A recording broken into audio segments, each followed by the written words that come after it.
ஒன்று சாமுவேலின் புஸ்தகம் 17ஆம் அதிகாரம் 37. பின்னும் தாவீது, என்னை சிங்கங்களின் கைக்கும் கரடியின் கைக்கும் தப்புவித்த கர்த்தர் இந்த பெலிஸ்தனுடைய கைக்கு தப்புவிப்பார் என்றான். அப்பொழுது சவுல் தாவீதை பார்த்து, போ, கர்த்தர் உன்னோடு கூட இருப்பாராக என்றான். இந்த காலவேளையிலே தேவ பிள்ளைகளே, தாவீதுக்கும் சவுலுக்கும் உள்ள வித்தியாசத்தை பாருங்கள். சவுலும் தாவீதும் இரண்டு பேரும் ராஜாவாக அபிஷேகம் பண்ணப்பட்டவர்கள். ஆனால் இந்த தாவீதும் சவுலுக்கும் உள்ள வித்தியாசம் என்ன? சவுல் அபிஷேகம் பண்ணப்பட்டவன், அபிஷேகத்தை காத்து கொள்ளாமல் இருந்தான்.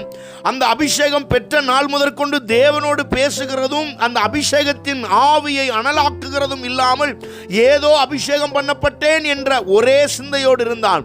ஆனால் தாவீதோ ஒவ்வொரு நாளும் தேவனோடு உறவாடி ஜெபிக்கவும் ஆராதிக்கவும் ஆண்டவருக்கு முன்பதாக உண்மை உள்ளவனாக தன்னை நிரூபித்து காட்டவும் உண்மையாயிருந்தான்.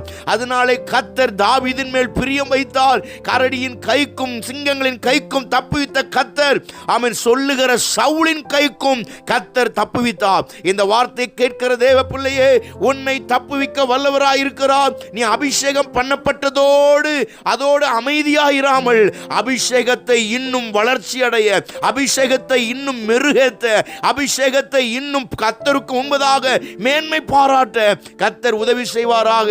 நன்றாக ஜெபம் பண்ணுவோம், அபிஷேகத்தை நிறைவோம், அபிஷேகத்தை இன்னும் அனலாக்குவோம், அதிகமாக்குவோம், புதுப்பித்துக் கொள்ளுவோம். கர்த்தர் பெரிய காரியங்களை செய்வார். அவர் உங்களை தப்புவிக்க வல்லவராய் இருக்கிறார். ஆமென். God bless you.